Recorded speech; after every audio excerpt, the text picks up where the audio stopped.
Hey, everybody, it's Scott Steehn with winnersandwhiners.com coming to you wall-to-wall draft. It is day number, 100 of us doing, no, it's day number 5 of us talking about the NFL draft. And we are definitely have a special show today. I am, of course, joined as always by my friend and partner in crime over at Winners and Whiners, Scott Reichel. Scott, how are you today? Doing pretty well. Day one of the chaos is over, but you still got a couple days left. Some people still sweating out props, and we'll see what happens. Absolutely. And we are joined by a very special guest today, brand manager over at betonline.com, one of the finest sites to get all of your draft action. I assume they've got even more action cooking here for the next few rounds. And we're going to talk to him about all that has come and all that has passed last night. It is Dave Mason. Dave, how are you today? I'm pretty well, all things considered. How are you guys doing? We're doing good, man. Thanks very much for joining us. Appreciate it. We know it's got to be a busy, crazy time over there, so we appreciate you carving out a little time to join Scott and I here on the show. Much appreciated. Absolutely. Well, Dave, let's dive right in. What was the biggest surprise to you in last night's draft? Well, I mean, I was looking at things from more of our, business perspective. I mean, for one, the top 10 really wasn't that much of a surprise. We had this mini mock draft contest and, people picking top 10 picks, and so many people got 7, 8, 9 right. Even one guy got all 10 picks right.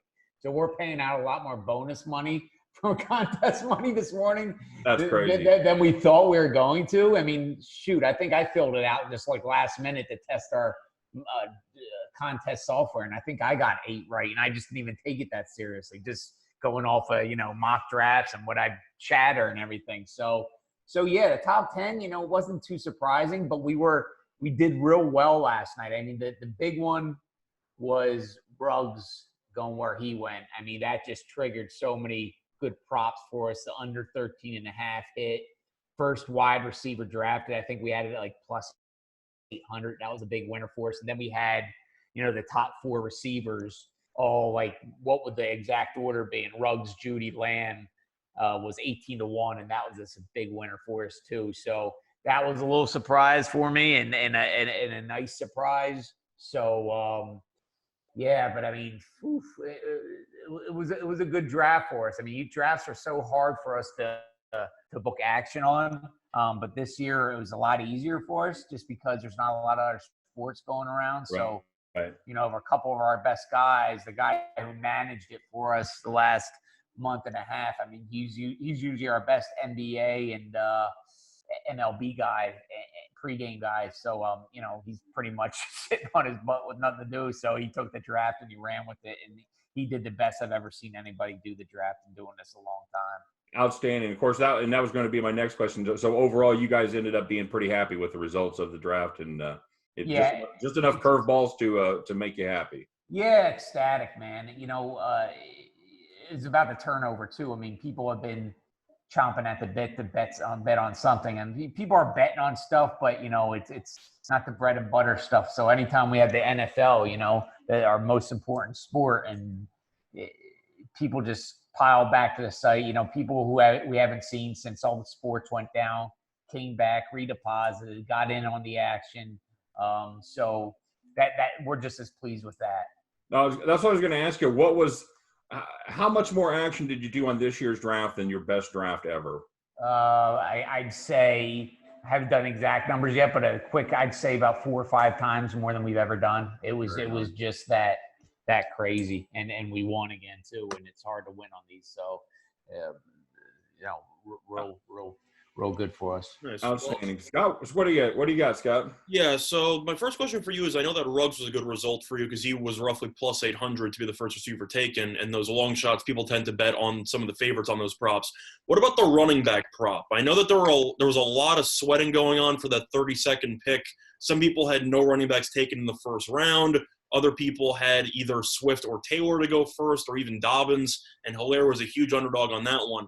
Was that also a good result for the house, or was that a little bit not? Or was that it was. We didn't even have him mentioned in our. We had him as a field. We had a field option, so he was under the field. So I think some books had him at like 18-1 to go first, and they might have got beat up a little bit. Because I know a couple sharp guys out there actually touted him to go to be the first running back, but we had him as a field option, so that lowered the numbers a little bit. So now that wasn't a bad result for us at all. Thanks. Do you know what the field price was for that? I think 500. I think plus Okay. 500. I believe. And did the running back getting taken 32nd, though, do you know if you had more action on under half a running back or over half a running back? It was pretty much even. It was a win-win for either way. It was one of those rare props where there was no sweat either way. They don't come around too often, but that was one of them. Yeah, so I actually had a question to ask you from maybe a potential negative result. I know when I was talking to you last week, you were telling me how you were hoping that Tua would go exactly 6th overall, and that would be a dream scenario for you. Since he ended up going 5 to the Dolphins, the over 3.5 won, the over 4.5 won, and the under 5.5 won. Is it safe to assume that was not exactly an ideal result for you with regard to Tua? It wasn't bad. We actually went from 3.5 to 5.5, so we didn't have a 4.5. Okay. It's so much more. Yeah, we did get middled there, but so much more action came in on the 5.5, and most of that action was on the over, to where that was a fine result. We needed under 5.5 pretty strong, regardless of the over 3.5 action, and that's correlated with him going pick 5th. What was good, and second quarterback selected, which was really good too. So you tie up all those correlated parlay. Sometimes it's so hard to figure out all of them because so many is this correlate. One's correlated with this and the other, and you tie it all up and you get a headache. Plus, Herbert going the third quarterback, that was a good result for us. So that's all tied together. You bundle it all up, all those 5 or 6 correlated props, and it was a good result. Yeah, well, one other question that I actually want to ask you. I'm kind of sticking with this trend of long shot notions because that definitely is, I'm sure, what's on a lot of people's and their bankroll's mind after what happened yesterday. With Andrew Thomas being the first tackle taken, despite your book having a heavy amount of steam on Wirfs yesterday leading up to the draft, was that also a good result? I'm assuming people were just slamming Wirfs and Wills the entire time. Yeah. That was definitely a good result. Worst was a sweat there. We had a bunch of tackles listed there for the first pick, and the only one we had a red number on was Wirfs. So, good result. Okay. And one last question with regard to the long odds. This was kind of a shock to everybody. Of course, not being a surprise, it involved the Las Vegas Raiders and how they're constantly unpredictable with the draft. I know that you had over 2.5 or over under 2.5 Ohio State players taken with heavy juice to the under, and then the Raiders ended up shocking everyone and taking Arnett roughly 19th. Was that a good result? I'm assuming that was not a great result based on all the squares taking +1. Yeah, no, we it was a little small loser. Nothing too bad though, but that was a little bit of red on us, but not too bad, manageable. Yeah, that was a surprise pick. That was a head scratcher. It's the Raiders though, so I feel like that really wasn't a surprise. Yeah, I don't get what they're doing, but what can you do? Yeah. Scott, do you have any questions you want to ask? No, I'm just thinking about the Raiders and watching them draft here. So in a surprise to no one, they take the fastest wide receiver out there, probably not the most skilled, and then with their second pick, they make a totally off the wall pick that nobody saw coming. So that's Raiders going to Raider. Of course, yeah. But actually, I had another question to ask you, Dave. I know that you were doing some live draft props for the first round. Well, 2 questions actually. One, are you going to be doing that also for the second round and onward, or that was mostly just a first round thing? I'm pushing. We have a good selection of regular props up for the second round. I'm pushing for live, not a guarantee yet. Check my Twitter later at Dave Mason BOL. I'm pushing. So we'll see. Okay. Fingers crossed. I mean, those live ones are hard to do, but that's the first time we did it, and I've been suggesting this for a couple of years. Do it more basic. Don't after the first few players. It's just so hard to do the traditional, 5th pick and list the play. It's just too dang hard to do. So I said this year let's do 8th pick, offense, defense, or something like that. Sure, it's maybe not as sexy, but it's still some strategy in it, and still it's easier for us to manage, and it black and white, easy to grade, easy for the bettors to wrap their heads around. The Bills need this, they're going to go this side or whatever. So I'm going to try to get that going at the very least again tonight. We'll see. Okay, and speaking of the live props, I know that the Cowboys ended up taking CeeDee Lamb, who shockingly fell to 17, as I know that you are a huge fan of him just based on talent. Right. And my question for that is, I'm assuming with all the live betting that came in with the Cowboys offensive player, I saw that line continue to drop from roughly +200 to +160 at the time. I'm assuming that was not exactly a great result for you from a live betting perspective. Nah, that wasn't, you saw Jerry Jones on the phone and you saw CD Lamb still on the board. You know what was coming, even though they got some holes on defense there. That was definitely a Jerry Jones type pick, and it's hard to blame him. And being an Eagles fan, I was just licking my chops, hoping, seeing Lamb fall a bit and hoping that we could. But once the Cowboys are on the clock, I was like, oh, there goes him. Who the Eagles going to take now? Were you a fan of the Rieger choice? Yeah. I mean, I thought Jefferson was right there. But yeah, me too. I mean, the Eagles want a burner, and I guess Rieger's more of the burner, even though he ran his combine time wasn't the best, but we'll see, man. I didn't hate it, but I would even went linebacker there maybe, and that's the thing we talked about the other day. There's so many wide receivers there. You trade down, get one of those other wide receivers, and pick up an extra draft pick or so. But so many of those wide receivers I had just lumped up in the same damn talent load. But they went to burner, so we'll see. Well, hopefully that NFL Combine time was an anomaly, like people are saying. Well, in the quality of the quarterbacks that were thrown to Rieger and thrown to Jefferson is quite a stark difference. I think, being a Big 12 guy, I think you might be pleasantly surprised with Rieger. I don't know that he's going to be your, a number one top 5 receiver, but I think he's going to be a solid performer for you. That's my official prediction. Well, I've read a lot of same. I've read a little the same, so that's reassuring. So, yeah, like I said, I think I was just more disappointed that we're teased so much of Lamb dropping down there. Then of all teams to get him, freaking Cowboys got him. So, as a Dave, just as a fan, what do you think about the Green Bay move? Yeah, I mean, that the immediate deja vu. From the Rodgers Favre scenario years back. I mean, wow. I mean, but Favre was a little bit more on the end of his career than Rodgers was or is right now. So head scratching to me. I mean, they're still right there. They're still competing. They get Rodgers some more weapons. And do you buy the reports out of Green Bay about how unhappy he is already? I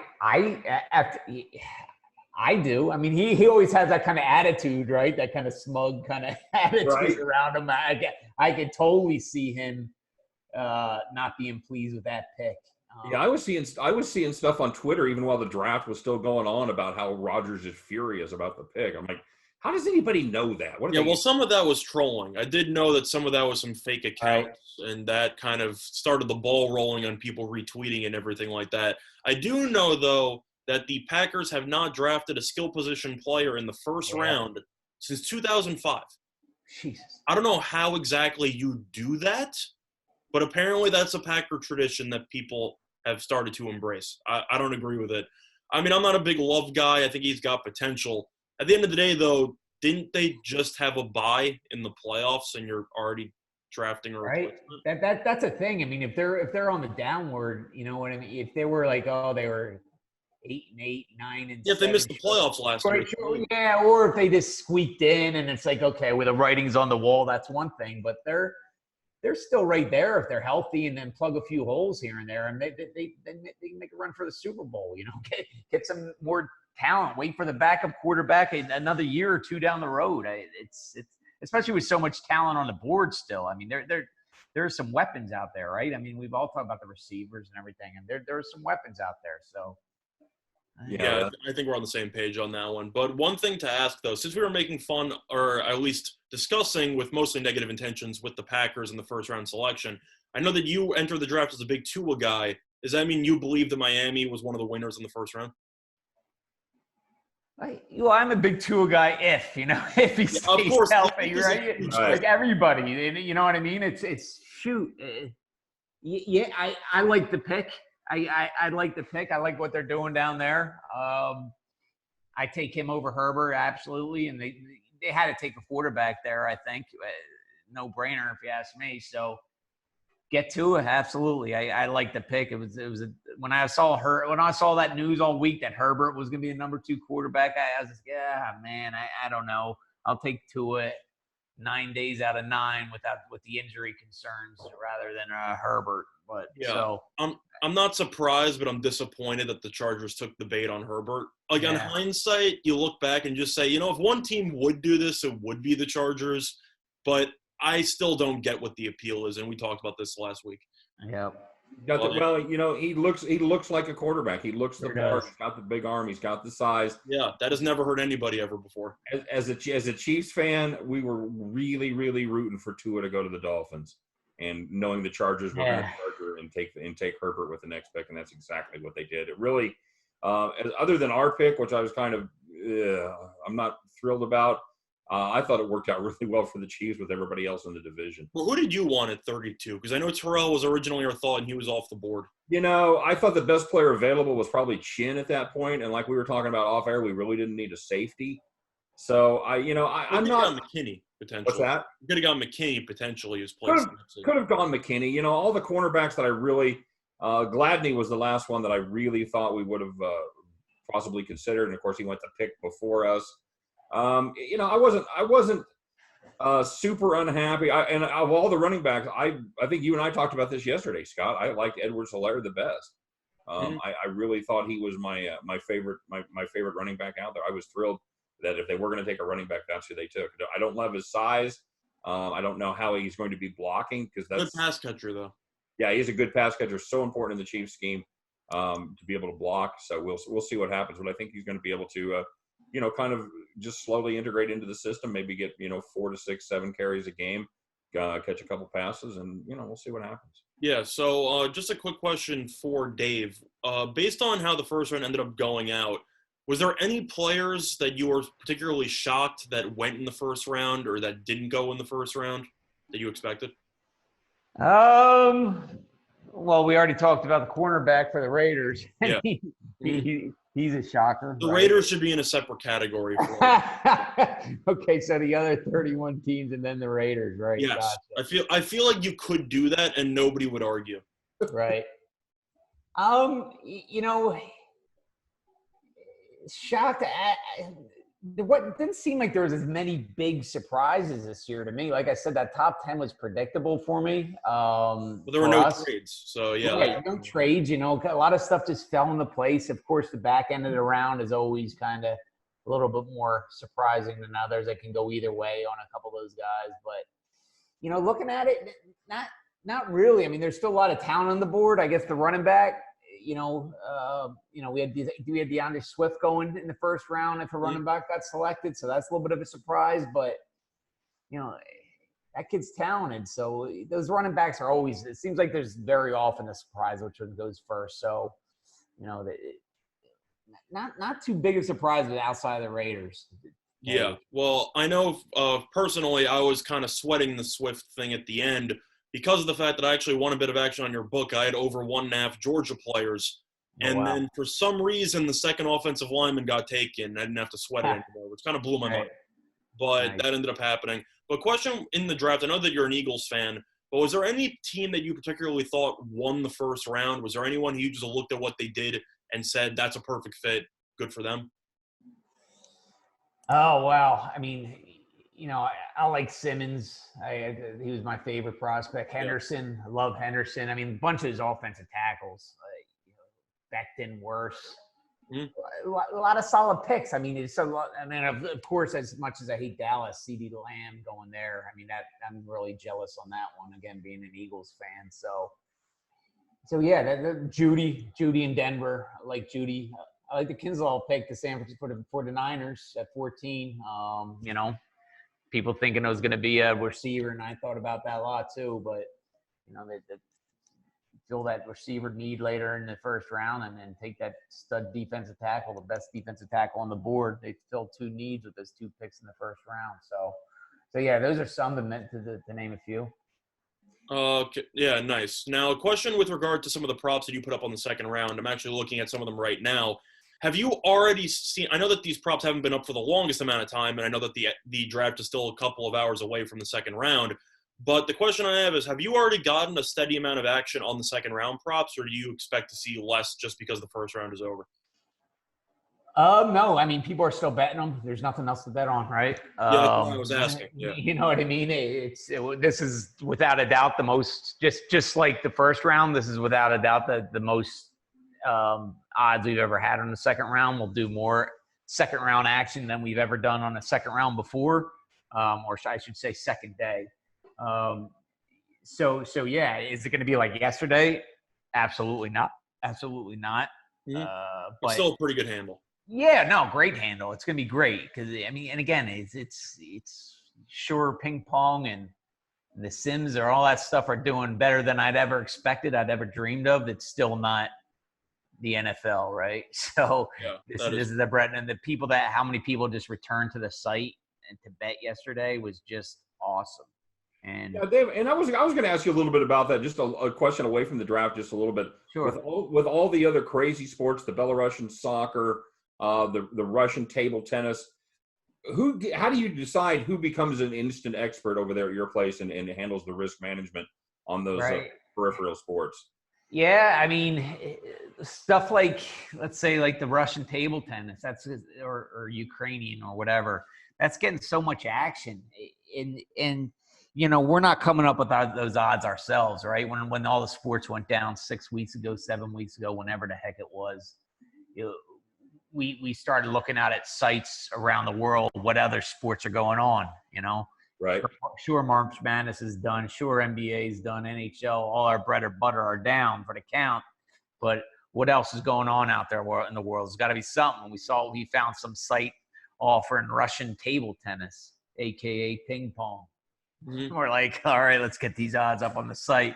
Maybe we'll write a few bets, whatever, but we just need odds on the site to look like stuff's still going on. And lo and behold, people are betting the heck out of it. People are betting the heck out of the live odds, ping pong odds. People are betting live table tennis? Yeah, you know, it's crazy. You know, I was talking with somebody on Twitter about it, and they're like, this is the best sport to bet live because it's so fast. You know, it's so quick. They're scoring every other second, and the matches are so quick. It's just like rapid fire, right? So that's what people who are betting live love. They love that long, drawn-out game, 1-0 game. They like that back-and-forth scoring, fast action, and ideally a fast result. And then they're on to the next thing. These ping-pongers are playing 2 to 3 matches a day. So then they're on to the next dang match, and it's doing it all over again. So are they watching that somewhere? Is that available? No, it's like hard to watch, but there's apps that are following the score, so they don't even know these players. They're screaming at the box score trying to get up. Exactly. So whatever. I mean, there is a lot of steam on these Russian ping pong matches. You know, there's a lot of sharp action now. That's the thing. You know, you're dealing with a lot of this sharp stuff now. I mean, you deal with the sharp stuff 365, but when you take sharp action on an NFL football game, it's not that big of a deal because you use that to sharpen the odds. Right. For the zillions of public bettors, right? So you get it back and then some against the public bettors. But when you're taking sharp bets on a Russian ping pong match, I mean, even though the action's still way higher than I'd ever guess, it's still not anything close to a Monday Night Football game or something. So it's hard to even that book if you're taking sharp bets. Yeah, well, when I think it comes to actual bets and creating stuff, I think it kind of follows the Field of Dreams philosophy, where if you build it, they will come. And you'll get a ton of action regardless of what sport you're actually putting up because people are just so desperate for the action itself. But one question that I actually had with regard to some other options you have, not including the draft, since some of the other sports that haven't officially started yet are in flux, like college football and the NFL, have you seen less future bets on than what you're normally accustomed to, or are people still betting the divisions and the MVPs and stuff like that? We actually saw an uptick. I mean, that had a lot to do with a couple of different factors. Like, let's take the Super Bowl futures for next year. A, we saw an uptick because there wasn't a lot of stuff going on, and B, because that free agency triggered a lot of action. Once Tom Brady was going to Tampa, you got a lot of Tampa Bay money. Yeah, you got all that Tampa Bay money. Then you're starting to get money on the Bills to win the AFC East, and then you're getting Tampa Bay Buccaneers over wins. You're getting New England Patriots under wins. So anytime there's a big player movement or something like that, big trade and like DeAndre Hopkins going to the Cardinals. Yeah. Our most popular season win total right now is Cardinals over. So that triggers that. So anytime there's a big free agents period, that triggers a lot of action. So a lot of us triggered on that. It's triggered on people are still betting and want something to bet on. So they're betting it. And then it is also in the news, and there was so much movement that triggers more action than anything when you're talking about futures. So is it fair to say that it's been relatively similar action to what you're normally accustomed to going into an NFL and a college football season? Or is it still- I'd say more. I'd Really? say definitely more. But again, a lot of that has to do with that Tom Brady, like last year's NBA offseason. I mean, it was insane how much action was coming in on the NBA futures because of all the LeBron or Davis news and where would Leonard go. I mean, the action was sick. So that stuff's going to trigger that action more than anything on the off season. If it's a quiet off season, it just comes in slow and steady. If there's big trades and big free agents, then hold on tight because the action's coming. And people think, oh, I got to beat that number, and they're plowing in just based on the ESPN ticker, right? Yeah. I can definitely relate to that. I remember putting in some bets on the Lakers once they signed Anthony Davis, and some books didn't adjust yet. So I can definitely relate to that. But overall, I also am aware that you are doing some special things with regard to the site and how BetOnline's constantly been doing odds boosters to try to potentially entice people into getting better odds on whether it's NFL divisions or even golf championships and stuff like that. How exactly does that work? Is there a new one every day? Do you repeat some? How exactly does that work with the odds? Yeah, Monday through Friday. I mean, when we first started, we had 3 a day. We had a MLB one, an NFL one, and a golf one. And now we did that for about 3 weeks. Now we're doing 1 a day. Like Patrick Mahomes to win the regular season MVP is 10-1 right now, and it was 6-1 yesterday. So you can get them 10-1 for 24 hours, and then tomorrow they'll be in different odds boosts. So yeah, it's just enhanced futures odds on whatever we select. It's usually a different sport every day, and so if you want to lock up your money, but at an extremely advantageous price, then fire away. If you don't want to lock in your money, then don't. But 10-1 on Patrick Mahomes to win the MVP. That's pretty good. Pretty good. I've got to save some back to be able to bet on Russian table tennis, but yeah, I think. Now, Dave, I know you had some basketball prices up for the middle of May, and you've kind of rolled those back to the end of May for the series prices in the NBA. How confident are you? You think we're going to get rocking and rolling here within 5-6 weeks? Oh man, I don't. I hope. God, That's the right answer. That's the right. I had no opinion, man. It's just there's too many variables, right? It's just too many. I've got my hopes up. I'm a big MMA guy, so I've got my hopes up too many times, and I just understand there's bigger things at play here, with the health and safety of everybody. So it's just it's such a fluid time going on. It changes every day, and there's just so many variables that I hope, but I couldn't put a guess on any of this. I know they're trying like heck to get back in play, and they're going to do everything possible they can. So I'm optimistic it will happen some point. 5 weeks. I'd take the over there. Yeah, I'd probably assume mid to late summer. Yeah. I know that with the UFC, I'm also a pretty big UFC guy. And I know that they officially announced that UFC 249 will be taking place in Jacksonville, Florida. Sure. That seems like it will be happening on May 9th based on what I've heard. My thoughts on that, I'm assuming, and I'm assuming I'm probably right about this, that with the lack of sports, you're probably going to be getting the most UFC action you've probably ever had. Is that a safe assumption? That's tough. It'll be up there. I mean, it's a great card and nothing to bet on, but when Conor McGregor's on the card, that's another level. Let's put it this way. Let's like you separated the Raiders from the draft from the rest of the league. Let's say UFC, and there's Conor McGregor, and then there's everything else. So for everything else, I'm confident will be the most highly bet ever. Include those Conor McGregors. Even that'll be tough. There might not be nothing going on and nothing on TV, not even a news or anything, and he still might not surpass that Conor McGregor action.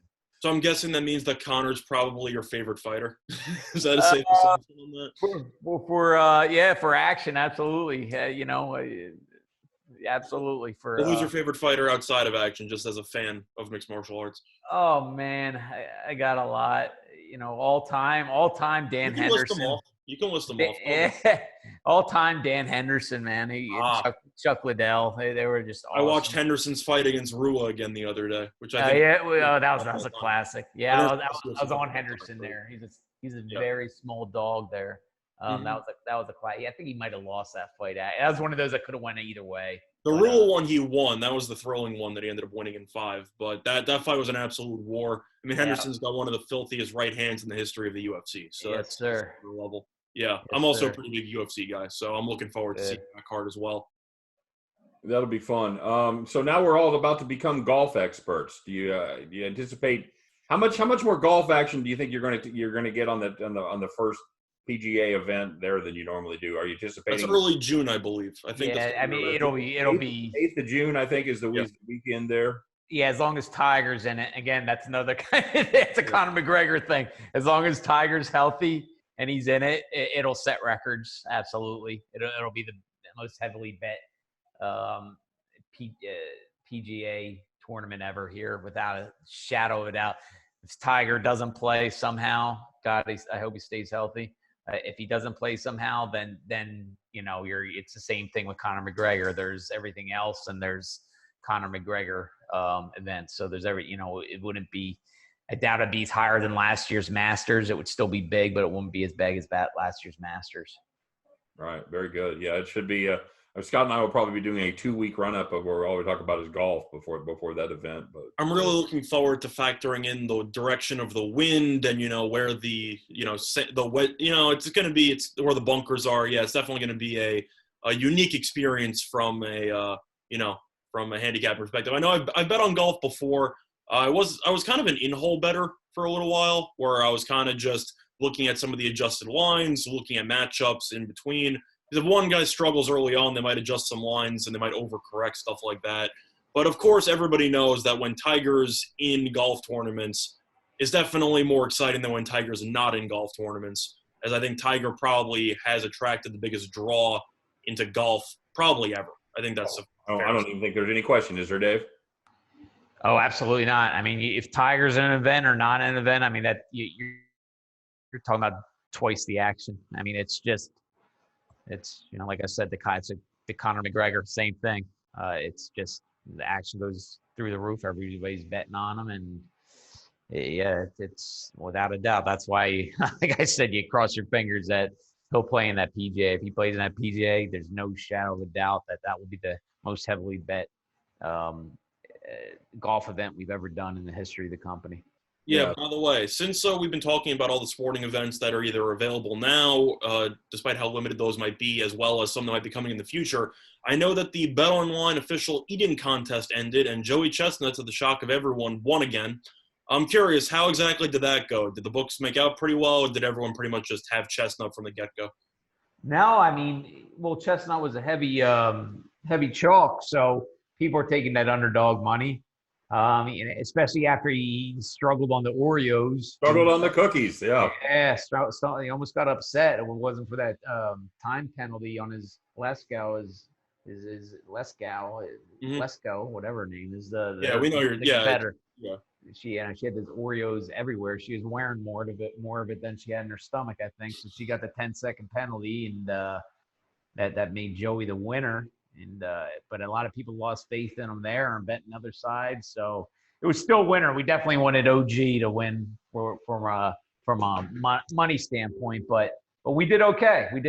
And more importantly, it was a fun event, and everybody was talking about it, and got really good results. A lot of people came to the site to enjoy themselves with it. So it's one of those events where, like, if you win on that, that's just gravy. But it's more about, hey, it's a cool event. It's something we're doing. We're hosting, and people are watching it and saying, oh, who's these BetOnline guys? And they check us out for the first time. So it's more about that. But, hey, if you can win a few bucks on it too, cherry on top of the cake.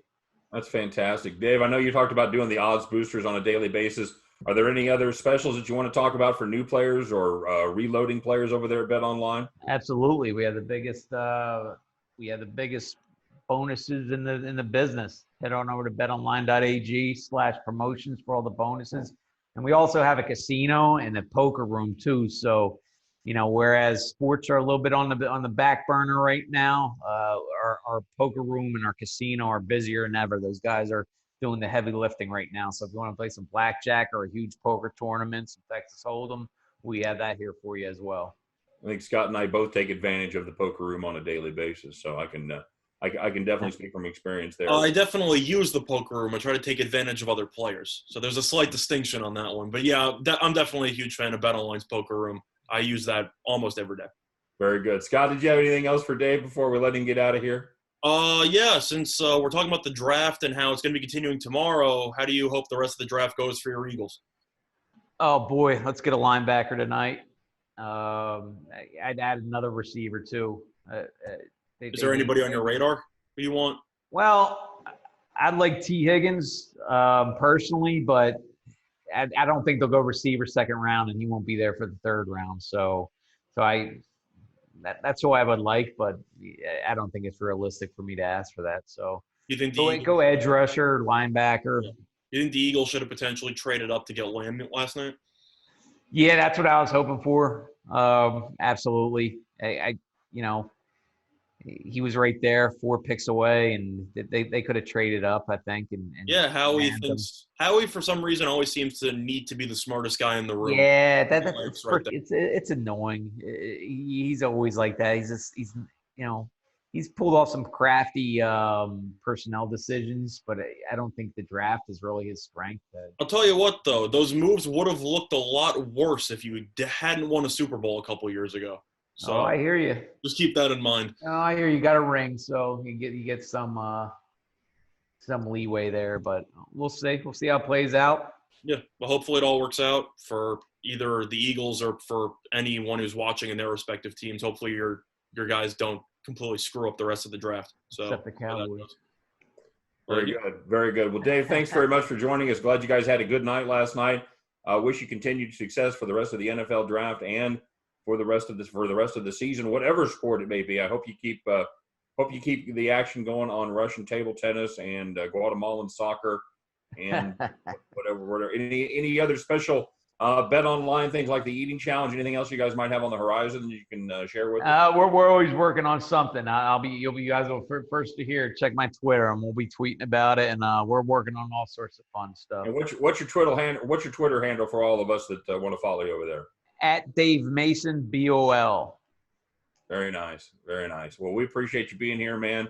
Stay safe out there in Vegas. We saw your mayor on TV the other day. Good to know that you have a solid, rational leadership at the helm there. I'm sure you guys feel good about that. And that was, we could probably spend a whole show talking about her. That was certainly entertaining, to say the least. Scott, anything else before Dave goes? Overall, no. Just thanks for coming by, and hopefully you get a lot of action on today's part of the draft as well. Yes, sir. Thanks, fellas. Great to meet you, Dave. Take care, man. Take care. All right, bye-bye.